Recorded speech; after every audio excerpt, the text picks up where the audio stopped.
What's up, everybody? Welcome back to another episode of the podcast. And today we are talking about common pricing questions, things that we all think about, misconceptions, pain points, points of friction, in the pricing, either journey or the pricing conversation with the client. We're going to talk about, I'm going to throw some at you, some big questions about pricing in the wedding space. You're going to throw them back at me for pricing in the brand space. And we're going to go at it. It's super bright out here today. We're like, sorry for the squinting if you're watching on the video, but I'm a squinter.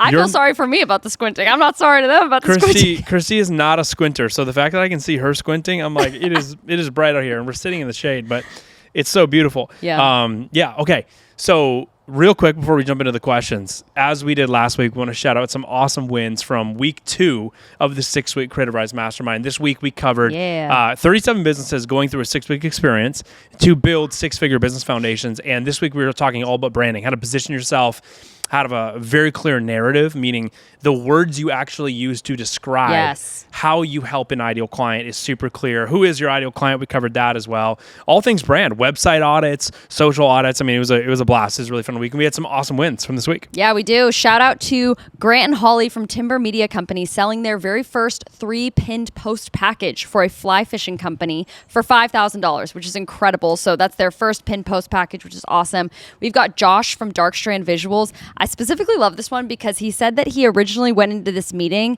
charging $700 for the work that he was going to do, coming in thinking that was the deal he was going to be making, walked out with an $8,500 deal, which is crazy. So shout out to you, Josh. That's massive increase. Shout out to Alex for booking a $5,000 wedding for this next year, which is awesome. Alex. Shout out to Ian for $3,500 from a recurring client for 5 social ads, 3 hooks for each video over 2 shoot days. And then last but not least, shout out Genevieve. She said, I figured I'd ring the bell. Since starting the workshop, I've made $99,878 in contracted payments already. It's insane. Which was at the beginning of last week. Yeah, it's like incredible. 3.5 weeks ago. So love that for Genevieve. And we got a ton of other wins from this week, but those are a few we just wanted to quickly shout out because we love round 15. Yeah, so we're excited to see what round 3 holds. Week 3 of round 15. Yes, holds, we'll keep you updated with some sick wins from this week for the podcast next week. But let's start pricing questions. Christy, we always ask this when we have guests on, what's like an embarrassing moment, maybe around pricing a pricing for you? Flop? Yeah, what's a flop you got specific to pricing? I have many, but I'm going to go back to historically one of my very first pricing flops was I used to email back. So got my start in the wedding space. I used to email back every inquiry with my packages written out in the email, and I only offered one package, and I would write out. So I didn't have a pricing guide, no attached PDF or anything like that. I would just write out what was included. I had one package, and then I'd write out the price, and then I would write. And you would specifically hate this, Joey. After I put my price, I would also put, by the way, here's the gear that I shoot on. I've seen this email. I remember we went back into the archives a couple years ago. And I think I would probably end it also with if this doesn't fit your budget, let me know, and I would love to make it work. I think I was already negotiating for them. You were doing everything wrong. I was doing everything one package. Wrong. I was. Then being oh, by the way, I shoot on a 5D Mark IV with 35 Yes, with my $100 50mm kit lens. And then also, if it doesn't work for you, let me know. I'll lower the price. You're doing literally everything wrong. But that just shows you don't have to always do everything right to start a business. No, you're not going to. Yeah. But yeah, it was. That was some dark days on the pricing side. I also did no hour cap. I was just I'll be there. That's not a red flag to me. It was not. No, it wasn't. I actually really like the idea of that. It was a strategy, but and talk through for all the wedding people. Talk through what's the actual strategy around that. Yeah, so I would offer one package. Again, I would now advise you to offer at least 2 packages. Give them something to compare so that they don't compare with you with someone else.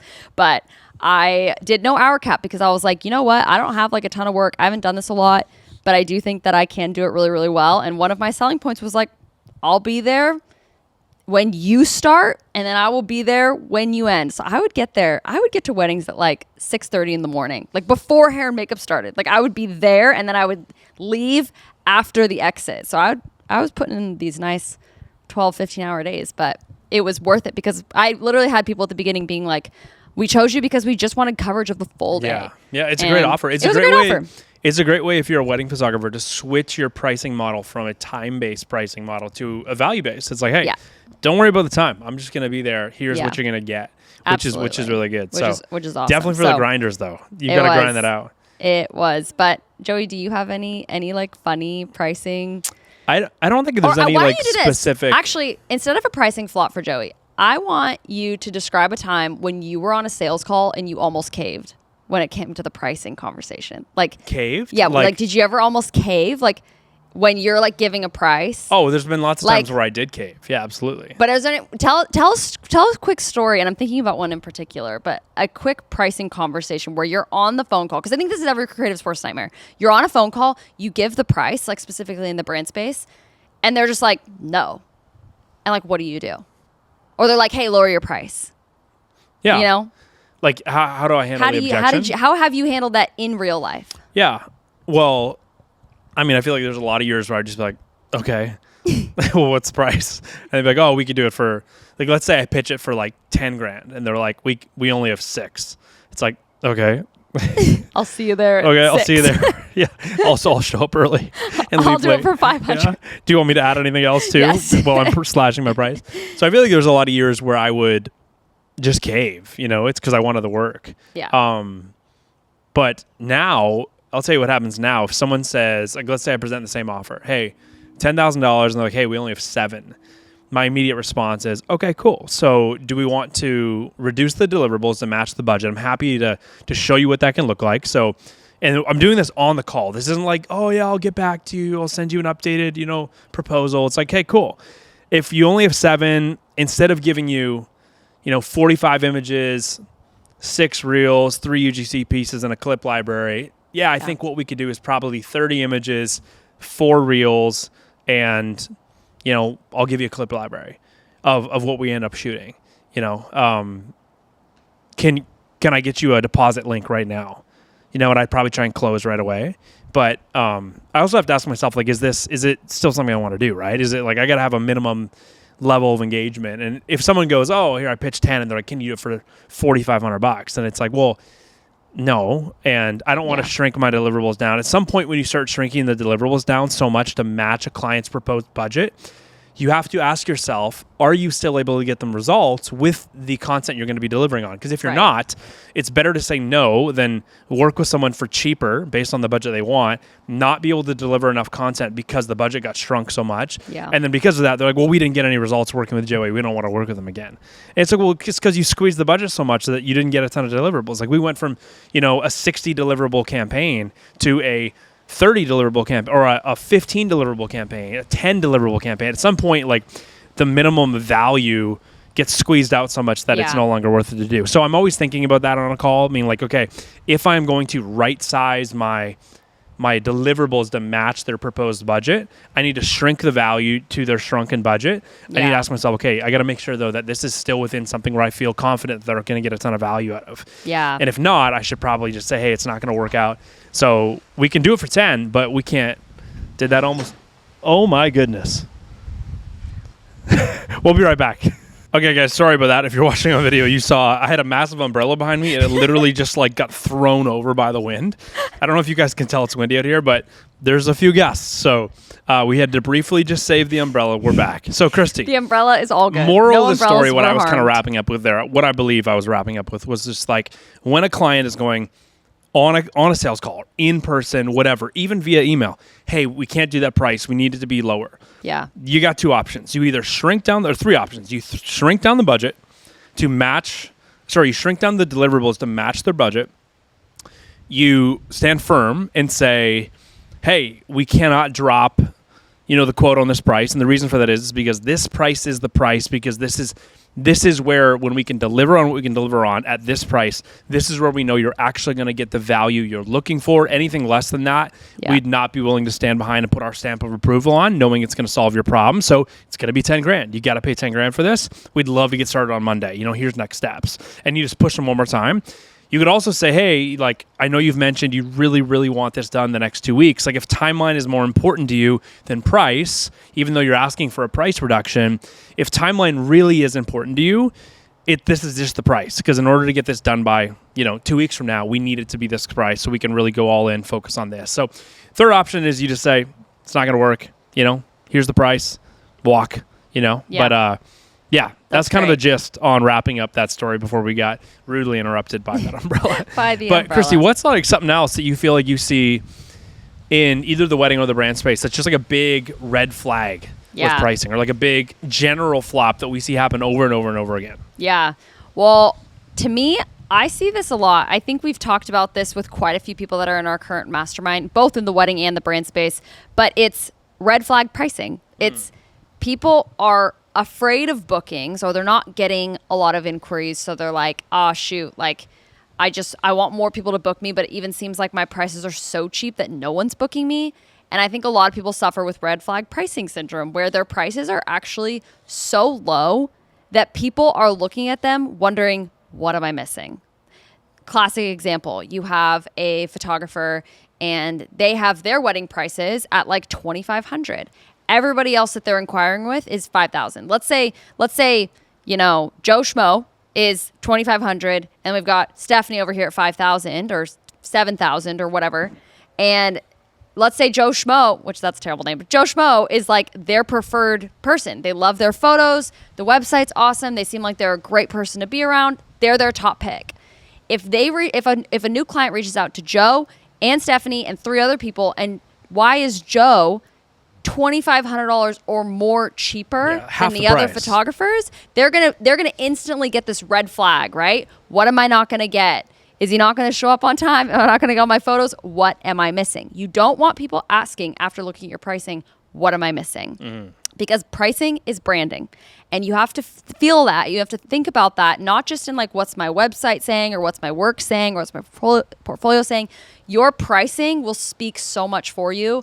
And if someone looks at your pricing and goes, ooh, that's either really cheap, or you have clients that are going, we just picked you because you were so affordable, or even like you're booking 9 out of 10 people that come your way, you're probably too cheap. And that actually is a negative impact on your business, your clientele, and your experience, and who you're really attracting. So I would say pricing is branding. So realizing your price is actually lending itself to building trust, even if it's high. Higher price tag often means higher trust. And if we think about in the wedding space, I think a lot of people are afraid to raise their prices because they feel like they're actually going to book less people, when sometimes in certain scenarios, if you actually raise your prices, you're going to book more, which is really, really interesting. So I wish more people knew about that. For sure. That might be one of the smartest things I've heard you say. You said pricing speaks just as loud, if not louder, than your website, your portfolio, your socials, because it's really true. Pricing is almost like the final boss of brand, because people get to it at the end of the day and they go, okay, everything else looks good. I'm either questioning why the price is so high or why it's so low. And I think that, pricing says a lot. It says just as much as your website, as your socials, as your portfolio It's like says. you said, it's the final part where you are telling them how much you value what you do, right? The value of your experience, and not how much you artfully value it, but how much you go, I've assessed its worth, and it's worth this amount. And I would really think through that and really question, does my pricing actually scare people away? And if it does, you always think pricing scares people away. If it's too high, you don't think of it as too low. Yeah. Oh, totally. But Christy, what does somebody do in that situation? For everybody that's listening, whether you're in the wedding space or you're in the brand space, because pricing is branding, red flag pricing, this all applies to the brand space as well. How does somebody self-audit themselves and go, is my pricing red flag pricing? Yeah. So I think I really like math. I actually hate math, but I like what it does for your business, and really going, let me assess my inquiry inflow. So that's specifically if you're in the wedding space, session space, things like that, where maybe all your work is not necessarily like cold outbound pitching, but inquiries and inbound. If you're booking more, if you're trying to grow your business, if you're trying to grow what you're doing, if you are booking more than 7 out of 10 inquiries that come your way, in my opinion, you are too cheap. You're too cheap. Most likely, 4 out of 10 of those people would have booked you at a higher price. So you are actually losing out on money with certain clientele that you would be able to do that with. So I would assess your inquiry inflow. Now, you might be going, well, I'm booking 0 out of 10 right now. I would check, are you red flag pricing? Are you way too cheap so no one actually wants to book you because no one trusts you? Or you're in that middle space where you're like, I'm booking 4 out of 10. I'm not super happy about my pricing, but I feel like it's because I'm attracting like a low clientele.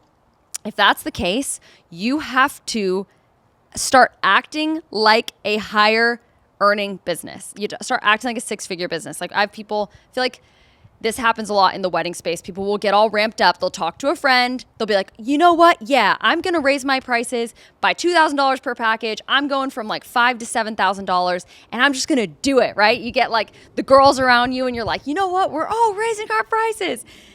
But then nothing else about your business changes.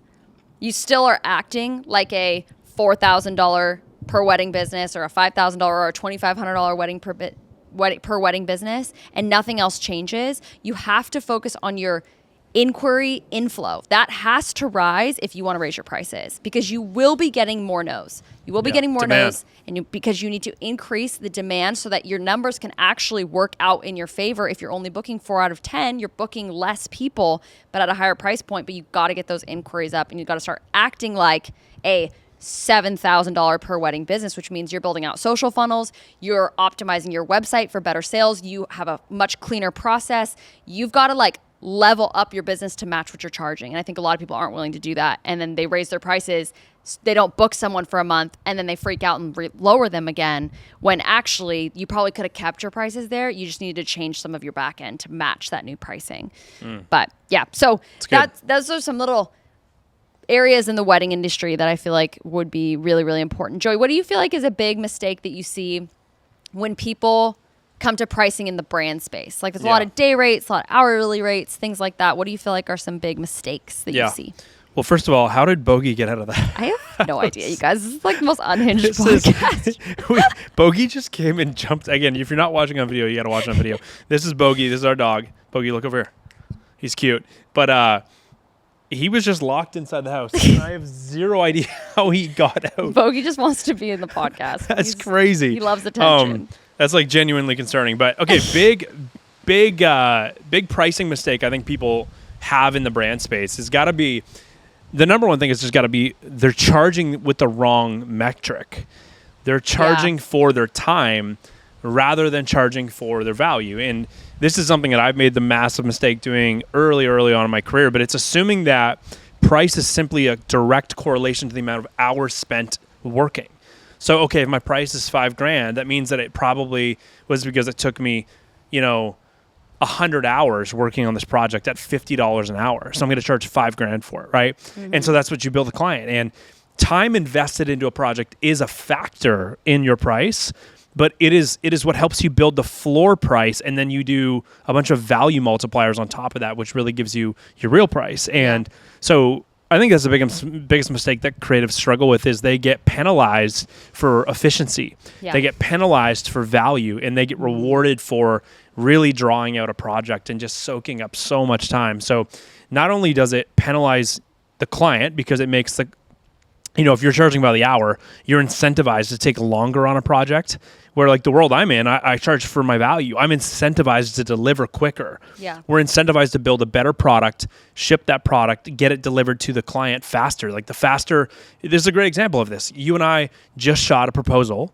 the highest proposal we've probably ever shot, when you put everything together. And we just shot this beautiful proposal, awesome couple. And one of the things that we did that was really cool was we got home from the proposal after a 2.5 hour drive back to where we are now, and we edited all night. Yeah. You edited sneak peeks in the car. I edited I edited the video in the car. We switched out because it was like a long drive. And I edited the first hour, you edited the second hour, and we ended up delivering. I went to bed at like 1:30 that night. We ended up delivering all the content, and they got to wake up as newly proposed people to amazing photos and 3 different videos. I did one video with the song I liked, one video with a song he sent me, which was actually awesome, and then I broke down a social cut of it. And he just wrote back to me. He's like, dude, this is amazing. Like, this is so great. Thank you so much for getting the content so fast. Like, we're so stoked. And that is because, again, I'm hinging my value on my ability to deliver a great product. In this case, it was photos and videos, and then deliver it really quick. So I think that's the biggest mistake creatives make, is they get so stuck on charging for their time rather than for their value. And I get it. charging for your value is inherently more difficult, right? It's a bigger process. You've got to learn it more. It's more of a muscle. Charging for your time is really easy. You go, cool, like look it up on Google. Like, what should I charge for my time as a filmmaker or as a photographer? And you slap that on. But then you wake up 2 months later going, I feel like I'm overworking myself. I feel like clients don't respect my work, my time, my vision on what I'm doing. And it's a race to the bottom. People are just seeing my hourly rate and they're trying to find somebody for cheaper. Rather than camping over here where I camp now, where we camp, which is like, no, we price entirely for the value, which is like, what's the ROI they're getting? How fast the turnaround? What's the quality of work? Do we have a really, really good, scalable, proven plan they can lean into? They can trust us a ton. Like, these are all value indicators. And so, I love that. That's the biggest mistake. It's got to be that. Yeah, that's cool. Do you want to ask me a question? Yeah, Christy, how does somebody get away from everyone just books my lowest package as a wedding photographer? Yes. They just keep booking my lowest package. What do I do? Okay, so first of all, I do want to say I like that you have multiple packages. Unlike me, when I first started my business, I think it's great to have multiple packages. However, I think people who only book the lowest package, it's often because the lowest package is actually chock full of all the things they need, right? Like sometimes we make the lowest package like the thing that we feel like, okay, like I'm going to make this like the minimum viable product, right? Like it's got what they need. It's got the hour count they need. It's got the images they need. And then the second package, the middle package, has just like maybe more time. And then the upper package has just even more time and maybe like an album or something like that. And it feels like, of course, everyone's going to book your lowest package because that is the package that has what they need, right? And time, people don't understand, especially people who are not photographers or filmmakers, they don't actually understand what time does for them. Maybe with the caveat of the wedding space where it's like, okay, yeah, like you're going to be able to get, you know, the entrance and the exit or whatever with this package, which I would say put in your packages. Like if you have an hour count in there, I would say like even specify in a descriptor that your higher hour counts make it so that they can get the getting ready and the exit, right? Oftentimes, which is really cool. But oftentimes your lowest package just has everything that they need. So of course people would go with that. Or this happens a lot in the session space too. People will have like a mini session. They'll have like a 30-minute session and then they'll have like an hour and a half session. And the mini session is just less time of what they'd get in the bigger one. So of course people are just going to go with that. So what I would say is how to not just book your lowest package. Option 1, ditch the lowest package. Exit. Get rid of it. Get rid of it. Don't have a mini session option. I've told so many photographers this, and I personally, myself, do not offer mini sessions because they can get the shot they want, right? Like they just want to post a couple times on Instagram. They just want a couple shots of their kids or with their significant other. Well, same thing goes for like elopements. People go, everyone always books like my cheapest elopement package. And it's like, well, yeah, because you're offering that as an option. Like exactly. Yeah. So I would first of all ditch anything that's like mini or like samplings of your services and things like that. I would cut those. I would just keep it to where you're actually stoked where you're going to get paid. So one, that needs to be like even your lowest package, you still need to be excited about the number. But I would adjust your lowest package to not have what your couples need.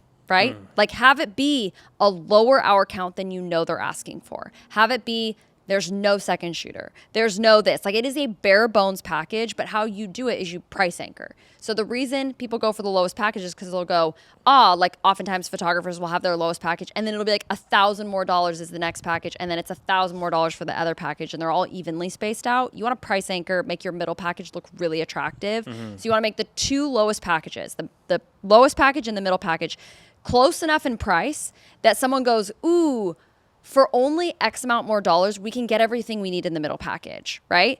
And then they look at the highest package and it's quite a bit more money, but it doesn't actually have all that much more in the highest package and it makes the middle package look more affordable. So people want to go with the middle package. So that's kind of how you price anchor and you structure it. And if you're kind of confused on how that actual like pricing logic works and actually how much dollar amount should your middle and lowest and highest packages be relating to each other, shameless plug, we have the new free pricing calculator, which fully updated if you're in the brand, wedding, social media, or session space. You can actually go in there and we will price it for you automatically on the spot with our pricing calculator, which is super sick. Yeah, creativerise.com/pricing calculator. We just dropped that last week. So many people have been so stoked on it. There's now over 10,000 creatives that use that, which is so cool. Epic. So cool. So cool. And so many of them have access to it. And you can also get it on mobile app, which is really good. Link in the description of the podcast. If you want to just jump in there, if you're in the wedding space, throw in your income goal, throw in the amount of weddings you want to shoot, throw in like what your packages are currently looking like. Yeah. And we'll literally just strategically price anchor them properly, which is really cool. But awesome. Christy, if you had to I wanted to simplify this so much. If you had to break down price anchoring for wedding photographers in like literally one sentence, how do you do that? Your middle package needs to look like the most cost-effective option to get what they really want. And both packages on either side need to point to that from a pricing perspective. I love it. So how would you give it that one? Actually, I want to know. What would you say in one sentence? Yeah, I was going to say middle package is what you want to sell. Lowest package is way less value, but not much different on price. Highest package is much more value, but way higher on price. Yeah. Everything points to the middle package. I like yours more. I think they're both good. That was good. Okay, here's my question for you, Joey. Is it true that the first person who says the price loses? No. It is Why? so not true. Because the first person to say the price is simply just starting the pricing conversation. I've been in so many deals where people have said, hey, yeah, we need it for this price. And I'm like, great. Here's what we can do it for. And then you then handle the objections. First person to say the price that sucks at objections. Or sorry, if you don't say the price first and you suck at selling, you suck at like handling objections and really going through a sales process with somebody, then of course you probably lose the deal. Yeah. Where you lose on price. But that doesn't mean it's because you said price last. It just means because you suck at sales. Yeah. So understanding that is super, super important. But what if people say, oh, but like, what if they actually have more money than what I'm offering? Like if let's say in my mind, I'm going to sell it for $2,500, but really they have a budget of like $5,000. Yeah. Who cares? You sold it for what you want to sell it for. Yeah. Move on. Be excited. Take the win. Move on. Take the win. Move on. Do the project really well. Yeah. And then pitch them again. Hey, would love to get another project on the books. What can we talk about? How much budget do you guys have left remaining for this quarter? Let's talk about it. And they're like, oh, well, we had 5,000. You only charge us 25. It's like, well, great. Now you know. But you got to count a win a win. Like I hate when people are like, oh, I'd be so stoked to sell this for $3,500. And then they hear from the client that they could have been worth $5,000. And then they're like super bummed. I mean, you were just so excited. Like, hold on to that. Count that as a win. Move forward now and then try and sell it for more next time. I almost think, and this is maybe a hot take, I almost think it's also like an integrity thing too. Like, it feels 100%. Yeah, keep going. This is good. Disintegritous is not a word, but that's how I want to say it. Unintegral. There's almost like a lack of integrity when it's just how much can I gouge the client out? Yes. And I have an issue with that, I think. Yes. And I think it comes from like, I also think from the benefit of the creative's perspective, I feel like the highest earning creatives we know have packages.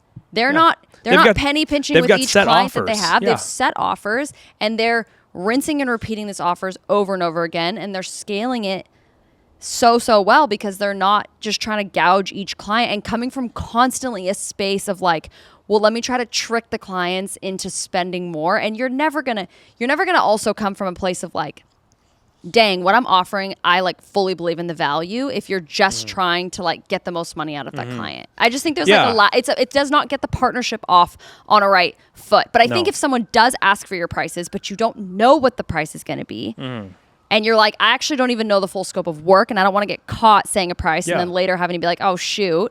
And you're kind of wondering what they have to spend, you can say a range. Yeah. Just say, hey, would love to like jump on a call or sit down and talk through this project and talk about the scope of work and what we can do for you guys. I have some questions that I'd love for you to answer that so I can get you an accurate quote. However, most of our clients range from X to X that work with us. Most shoots are $3,500 to $15,000. Yeah. Depending on what we do. So let's have a conversation about scope. Yeah. Yeah. Absolutely. Yeah. Christy, you're totally right. It is gross. It's just straight up gross. It is. It's gross when creatives are like, well, what's your budget? And the brand's like, well, what's it going to cost? Yeah. Like what would you charge? Like, well, what's your budget? It's like you're just trying to squeeze and milk every client as much as you can. And it's like, that's just gross. Have set offers, be confident. Yeah, here's the price. This is what it's going to look like. And if you find out later on down the road that you could have charged more, awesome. Charge more next time. Yeah. But it's just weird. It's weird and gross when creatives have an inability to be able to just create an offer that solves a problem for somebody either in the wedding space or in the brand space, and then price that offer and then sell that offer. And if you want to charge more for it next time, then do it. But the whole back and forth on like, but what's your budget? No budget, but it's dumb. It is dumb. It's dumb and it's gross. My sister works for an organization and they're hiring a designer for something, and they were just like, well, what's your budget? And they're like, well, what do you charge for this? And they're like, well, what's your budget? And they're like, she was so like grossed out. And she's like, I don't even want to work with this designer anymore, because it's like, what do you mean, what's my budget? Like, isn't this what you do? Like, you would never, if someone was coming to like take care of your lawn, they wouldn't be like, well, what's your budget? You're like, no, how much does it take to cut the lawn? Like, tell me how much it is. Free people, okay? You love free people. Love them. For all the girlies out there, free people. Imagine you go into Free People and you go find this shirt. You're like, I love this shirt. This shirt looks awesome. I'm going to wear this shirt next Friday for whatever I'm doing. And you walk up to the register. You're like, hey, I'm just going to grab this. They're like, awesome. Yeah, what's your budget?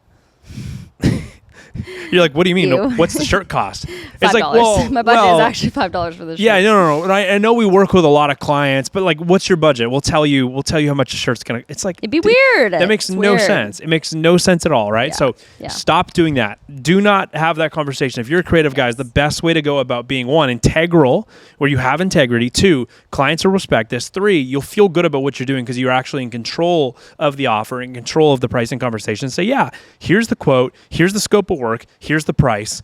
Let's do it. You'll feel so much better about that than just being, what's your budget? What's your budget? So don't do that. No.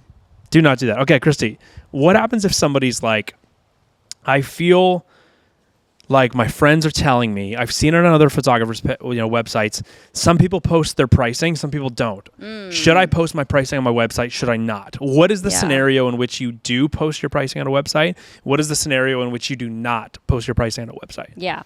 So I don't think there's like a right or wrong with this. I think it's dependent on what is happening inside of your business at the time. So personally, I feel like I like keeping my pricing off of my website because I believe that my sales process now, not when I first started, but my sales process now, my guides, my way of booking with me, my sales calls, all of those things, I'm so convinced that the quality of that will convince someone who originally did not think that my number was in their budget that they would change their budget to work with me. Like, I just feel very confident about that. Yeah. I believe in the value, but I think that the value is often communicated post them having a glance at my website, right? So for me, I don't like advertising a starting at price because I do have a higher starting at price than most other photographers in the general area and general vicinity. And so for me, I'm like, I just feel really confident in the sales process. So I would like to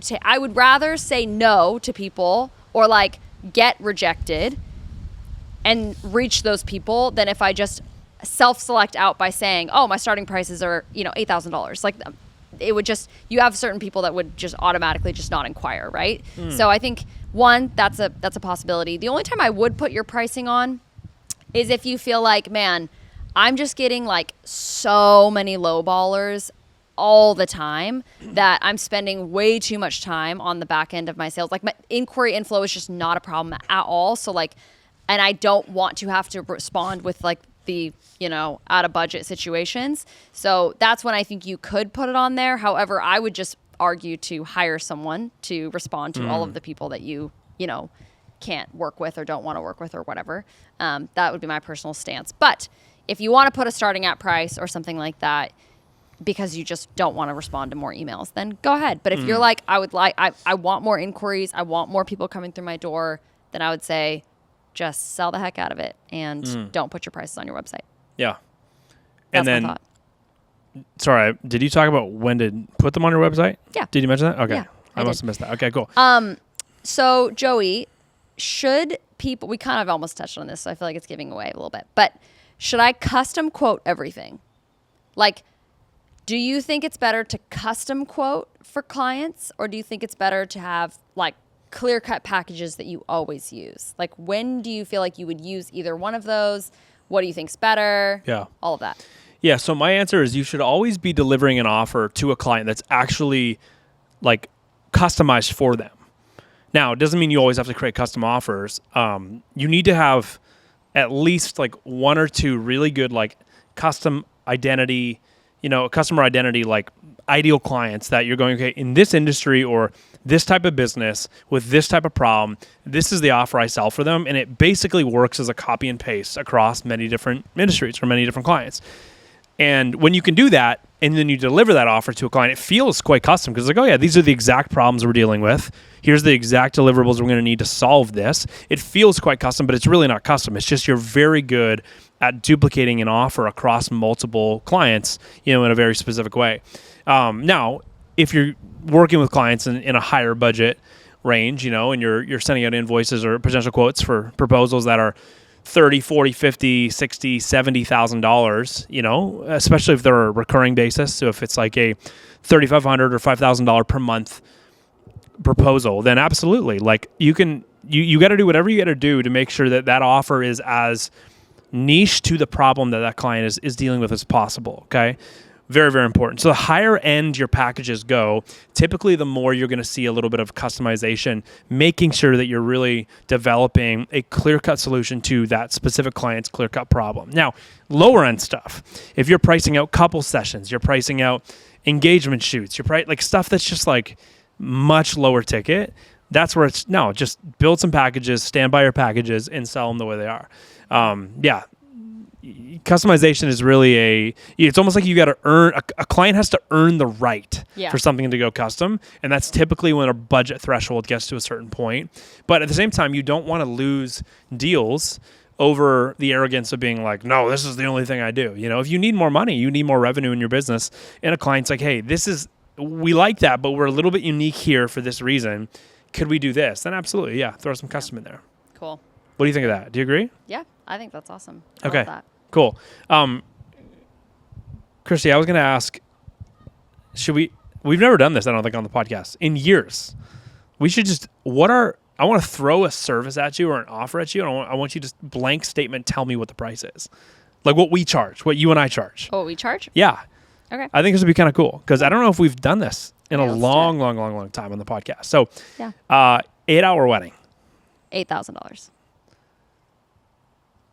3-hour elopement. $8,000. Okay. Explain that real quick. I personally think elopements are just as difficult as, if not more difficult than a wedding.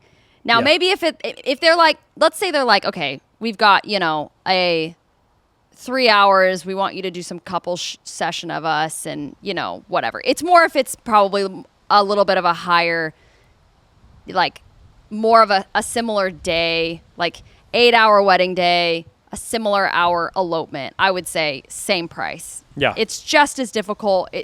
It's sometimes more difficult. I think it's actually more difficult. You're usually doing their hair. You're the one running, the marriage license back and forth. You're not only showing up and doing your job of shooting and, giving that photo experience with a client, but you're also usually doing their hair. You're helping them with their makeup. You're also like carrying the marriage license around. You're maybe being the witness. You're managing everything, and even just emotionally throughout the day. And maybe I'm just an introvert, so I'm like, this definitely costs more. It's taxing. It's taxing. Is that you're like the only ones there celebrating. So it's not like you can kind of just like sit back and just be like observing and taking photos. You're like, you can't go to the bathroom for like 20 minutes during a wedding and just like relax for a second. No, you can't do any of that. Like sit there with a little glass of water and just chill. The friend, the parent, the bridal party, the photographer, all in one on a wedding, on an elopement day. So I would say, that's a great question. Same price. Yeah, which is also another great question. Should you charge the same amount for weddings as you do for elopement? So you just answered it. $8,000 for a wedding for your 8-hour package. Yeah. $8,000 for an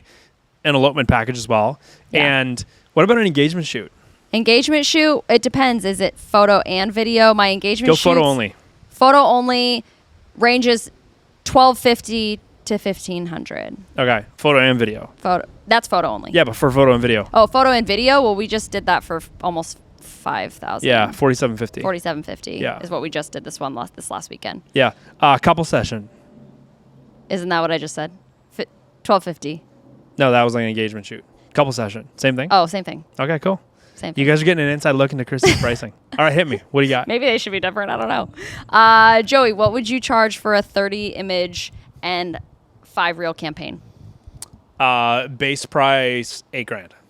What would you charge for like a full day big library of like 100 images and like a clip gallery of just like a bunch of like edited clips, things like that.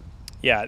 It's probably like going to be an overhaul brand, like a rebrand. Yeah, it's going to be probably in between $8,000 to like 15, depending on what we're delivering on, the complexity of the deliverables, and then how big of the clip gallery they want. Like, is it like 20 clips? Do they want like 100 clips? Okay. If you're new to a clip gallery, by the way, clip galleries are one of our favorite things to sell. It's where you just take all the footage you shot through the day, you cut and color it, and then you just export them all as singular clips. That way they can repurpose them for their ads, for their organic socials, for website banner videos, product page videos. Yeah, great assets. What do you charge for a pin post package? $5,000 starting. Which I think that needs to go up. What would you charge per UGC video on a shoot? Like, let's say we're doing a shoot and they want to add on UGC. They want to add on 5 UGC videos. What would you charge per video? Yeah, it's probably like $350 minimum. Per video? Yeah, all the way up to like maybe... If it's an add-on, it's probably like $350. If someone's like, "Hey, we want to build like just a straight-up UGC campaign with you," it's probably gonna be like $700-800 per video to account for some of the other stuff that we'd have to do in the process of planning. What would you charge for only 30 images? Not that we ever do that, but if it was only 30 images is probably like $4.5-5,000. What would you charge? Do you want to go into like brand therapy stuff or just the Sure. photo video? Yeah, going to social. Oh yeah, let's say you're doing monthly social content, filling a social calendar, and then also managing the socials. So filling a social content calendar, so this would be like 15 images, 6-8 reels-ish. It's typically like I fill your content calendar offer. That is going to be, if we're doing that, if I'm doing that, that's probably like $23.50, maybe like the $3,000, depending on what the company is, what they're selling. And then to add on a social offer on top of that, if it's an add-on, it's probably like an extra like $1,500 on top of that, $1,700. If it's social by itself, we'd start at $2,250 to manage. What do you charge for your brand therapy 1-day experience? Yeah, $10,000 start. Okay. Price. And that includes? That it's just a 1-day consulting offer where we step into a brand and we will strip down everything that's going well, everything that's not going well, everything that is gray, meaning like we don't know if it's going well, we don't know if it's not. It's just noise, and we'll start to break down the brand, and then we'll rebuild it from scratch that same day, and then come up with like a plan of action of like what needs to change in order to really execute a new brand to where it's serving where your business is going to want to be in 3 to 5 years, 10 years from now. So yeah, that's like $10,000 per day. What's the highest deal you've ever sold, and what was included? Well, I've had some really long-term retainers, like 3.5-year retainer contracts, which those would be quite large over the years. But like a singular deal, yeah, it was probably last year. Actually, I don't know. Yeah, it was either last year or the year before, just like right at the tail end of 2024 or like mid 2025, where we had 2 different projects, and both of them where we started with brand therapy, which I think they were both priced at around like $15,900. It's like $16,000 for brand therapy. And then it spun into us like redoing their websites, redoing all their brands, like a full new visual brand build. And then one of the projects, then we did some UI UX work, which is like what stuff looks like and how it, how you interact with it on like a phone or on web. So that was for like their customer acquisition portal. And then we built a bunch of social assets for them as well. And so, yeah, when we do brands like that, that's what I call like a brand build, which I love because then you're touching every part. Design. So how much was it? They were both like $65,000, $70,000. Yeah, cool. Yeah, for the deal. Well, I love it. Well, there's some of our transparent pricing. There's some insight on some of our pricing. And if you try and ask Christy to shoot your wedding, that's what she's going to hit you with. Yeah. Minimum, yeah. So anyways, I hope that was helpful. Joey, what's your final piece of pricing advice, just as an encouragement? Maybe like if someone's dealing with a lack of confidence around raising their pricing, what would be just like a little motivational word? Yeah, well, there's nothing that feels better than being in a group of people where you're like, this is what I'm charging. What are you charging? And being in a group of friends or community where you can just openly talk about what your rates are, what you're charging feels unbelievable. Because even if you use ChatGPT, you're using Google, you're using whatever, you download someone's like pricing guide, even even our pricing calculator, it's going to be super helpful. But at the end of the day, it's still just you and a screen. Yeah. Where when you can have somebody else share with you, this is what I'm charging. It either affirms what you're charging is like good, or it affirms it needs to go up, or it affirms you're right where you need to be, which is really good. So if you're not in a scenario where you've got really good friends in the creative community that you can actually have really constructive conversations about pricing with, you need to find that. Yeah. Because it's game changing for sure. I love that. Yeah. I would say a very similar thing. I'm like, you can only borrow confidence. You can't, it's really hard to develop it in yourself without actually doing it. So you can borrow confidence from other people and get the confidence of, oh, someone else is doing it. Okay, I think I can too. Yeah. And the nice thing is pricing is always fluid. You can raise it, you can lower it back down if you need to. Like, it is fluid, and you don't have to, like, you can just try it. And but I would encourage you, match your business actions to your price. You have to start acting like a 6-figure business. You have to start acting like a 10K per month business. You got to start acting like a $10,000 per job business if you want to charge those prices. So that's my encouragement to you, is dive into the business side, really dive into generating leads. We've got a bunch of episodes about that, but I hope this was encouraging for you guys. And guys, go use the brand new pricing calculator, creativerise.com/pricing calculator. It's not only going to help you price all of your work in a matter of minutes, you can also save presets, you can export stuff. It's really, really cool. Free. Like, it's totally free. I got a DM literally this morning from a guy, and he's down in Australia. Let me just look at what this said so I don't know. Yeah, we got people from all around the world using it, which also, is just use your pricing calculator for the first time on the weekend. This thing slaps. Thank you so much for that resource. It's so epic. So, it's awesome, there you go. Guys. Love it, guys. Make sure you go use it. creativerise.com/pricing calculator. Hit the link in the description of where you're watching this. But thanks for coming and hanging out. Yeah. We will see you guys next week. We'll give you another update on some great wins from the mastermind, and we'll also continue to deliver as much value as humanly possible for you on this podcast as we've done for the last 6 years, which is great. So awesome. We'll catch you guys next week. Thanks, guys.